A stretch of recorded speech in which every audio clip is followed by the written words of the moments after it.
आम की बागवानी की जब बात होती है तो हम शुरुआत में ही कहते हैं कि 3 स्टेप में इसमें खाद और उर्वरक पोषक तत्व प्रबंधन करना चाहिए।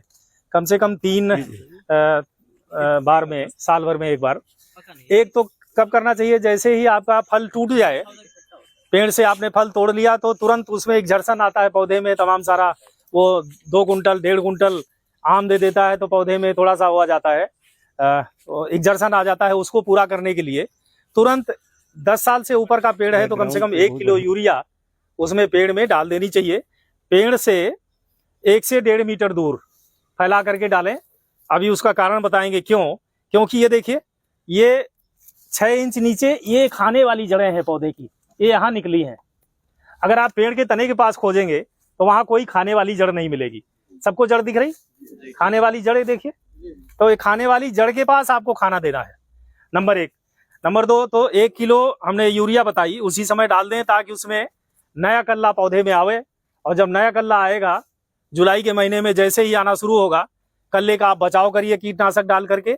और ये कल्ला मजबूत हो जाएगा दिसंबर से लेकर के जनवरी तक। फरवरी में जो 6-7 महीने पुराना कल्ला होगा, 8 महीने पुराना, उस पर बौर आएगा। बौर आएगा तो उसमें फलत आएगी। ठीक है, समझ में आ रहा है सबकी? जो निकलेगा उस पर नहीं बौर आती है? बिल्कुल नहीं आता है। 6 से 7 महीने पुराने कल्ले पर ही बौर आता है हमेशा। इसलिए आपको प्रयास करना है कि जून में आम तोड़ने के बाद नया कल्ला लाने के लिए हमको क्या करना है, उसको एक यूरिया की शुरुआती डोज देनी है। और बरसात के पहले ही हमको सड़ी गोबर की खाद एक पेड़ में 50 से 60 किलो कम से कम दे देनी है। अगर वो जगह है उसमें नया बाग है आपका, थोड़ी सी धूप उसमें आ रही है, तो हरी खाद, ढैंचा, सनई, उड़द, मूंग, इसकी सबकी बुआई कर दें, पलटाई कर दें, तो उससे भी काफी मात्रा में आपको खाद पोषक तत्व जो ऑर्गेनिक मैटर है वो मिल जाएगा। अब बात आती है कि खाद हमको कितनी देनी है। तो शुरुआत में जब हम पेड़ लगाते हैं, इस साल हमने लगाया, तो इस साल आपको 7-8 महीने तक कोई भी रासायनिक उर्वरक देने की आवश्यकता नहीं है। कोई भी यूरिया, डीएपी, पोटास कुछ नहीं देना है। आप खेत में लगाए हैं तो, और अगर कहीं घर के लान में लगाए हैं तो अलग बात है, उसमें 100 साल से कभी खेती नहीं हुई है, तो वहां तो तमाम सारी चीजें देखभाल करनी पड़ेगी, खेत की मिट्टी लाके भरना पड़ेगा, तब भी वो काम हो जाएगा। लेकिन रासायनिक उर्वरक उस समय नहीं देना है। रासायनिक उर्वरक हमेशा 8 महीने बाद देना है नए पौधों में। और 1 साल के पौधे को 100 ग्राम नत्रजन, 50 ग्राम फास्फोरस और 100 ग्राम पोटास देना है। आप बाद में लिख लीजिएगा, हम लिखा लेंगे। और दूसरे साल इस मात्रा को 2 गुना कर दें, तीसरे साल 3 गुना कर दें, चौथे साल 4 गुना, 8वें साल 8 गुना, 10वें साल 10 गुना। यानी कि जब 10 साल का पेड़ होगा तो 1 किलो नाइट्रोजन देंगे, आधा किलो फास्फोरस देंगे, 1 किलो पोटाश देंगे। ये मात्रा हो गई, ये उसकी है एलिमेंट की। 1 किलो नाइट्रोजन देने का मतलब है करीब करीब 2.25 किलो यूरिया आपको देनी पड़ेगी। ये खाद की मात्रा आपको हमेशा 2 बार में देनी है। एक बरसात के बाद, अभी 15 सितंबर के बाद देनी है, और दूसरी खाद की मात्रा आधी जो बचेगी वो फरवरी के महीने में देनी है, जिस समय बौर आकर के आम सेट हो गया हो, मटर के दाने के बराबर हो गया हो। खाद देने के बारे में सावधानी हमने बताई कि आप सुनिश्चित कर लें कि नमी पर्याप्त मात्रा में वहां पर रहे, उसी के बाद आप खाद डालें। खाद डालने के बाद तुरंत सिंचाई करना कतई नहीं चाहिए, वो नुकसानदायक होता है, खाद लीच कर जाती है। तो इस तरह से पोषक तत्व प्रबंधन आप जो 10 साल से ऊपर के पेड़ हैं उसमें करिए। एक और जो महत्वपूर्ण बात मैं बताना चाहता हूं, उसको भी इसी में कवर कर लें। ऐसी प्रजातियां जैसे लंगड़ा, चौसा, कुछ हद तक दशहरी या गौरजीत हमारी, जो नियमित फलन वाला, जिनमें करेक्टर नहीं है, हर साल फल नहीं आता है, 1 साल आता है, 1 साल फिर छोड़ के आता है, एक तरफ आता है, दूसरी तरफ नहीं आता है। ऐसा करने के लिए एक वैज्ञानिक पहल हुई है, सिद्ध हुए हैं, प्रयोग सिद्ध हो गए हैं। अगर ऐसा करेंगे तो वो फसल जो नियमित फलन वाली नहीं है, उनमें भी हर साल फलत आने लगेगी, बशर्ते कि आप उसका प्रॉपर पोषक तत्व प्रबंधन रखें, नियमित रूप से उसकी देखभाल करें, समुचित मात्रा में उर्वरक दें। ऐसा करने के लिए क्या करना है कि हर साल हमको दशहरी में, हर साल लंगड़ा में, हर साल चौसा में फलत आए, तो ग्रोथ रेगुलेटर हार्मोन होता है पैक्लोब्यूटाजॉल।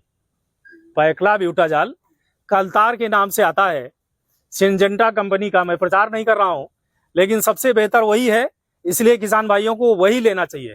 जब शुरुआत हुई थी इस हार्मोन की तो सबसे पहले वही दवा बाजार में आई थी। 4 से 5,000 रुपये लीटर के बीच में होगी। एक पेड़ में करीब 250 रुपये का खर्चा आता है और एक पेटी या 2 पेटी का दाम हुआ, कोई बहुत ज्यादा नहीं है। सोचने में लगता है कि 4,000 की दवा कौन लाएंगे, 4,000 की दवा 25 पेड़ों में पड़ेगी। तो उस दवा को इस समय सितंबर के महीने में ही 15 सितंबर के पहले पहले प्रयोग कर देना है।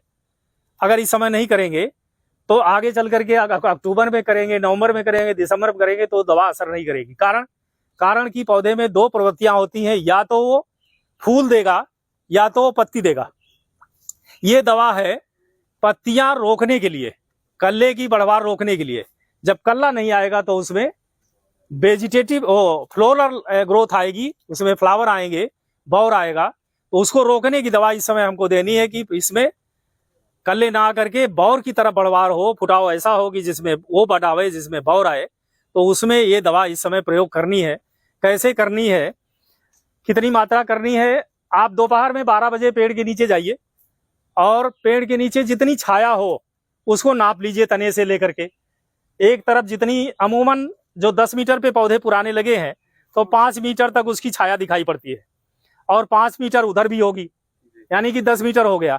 तो अगर 10 मीटर है तो उसको 4 से गुणा कर दीजिए, 40 हो गया। एक पेड़ में जो 10 साल से बड़ा है 40 मिलीलीटर दवा लेकर के, और इसमें ये करीब 20 लीटर 15 लीटर पानी होगा, इसमें हजारे में डाल देंगे। उठाइए जरा, डालिए। अब मान लीजिए इसमें दवा पड़ गई, 40 मिलीलीटर दवा हमने इसमें डाल दी, कल्तार या पैक्लोबिटाजॉल।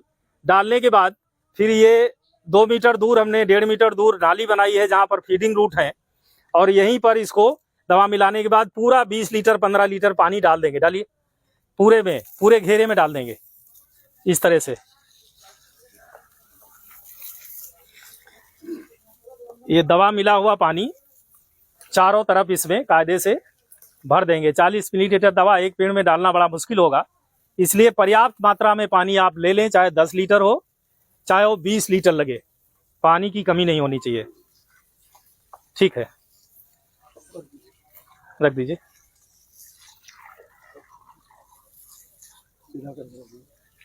तुरंत इसको ढक देंगे, खुला नहीं छोड़ना है ताकि नमी इसकी बरकरार रहे। इसको तुरंत ढक करके व्यवस्थित कर देंगे तो ये कल्तार आपकी दवा जो है नियमित फलन वाली काम करेगी।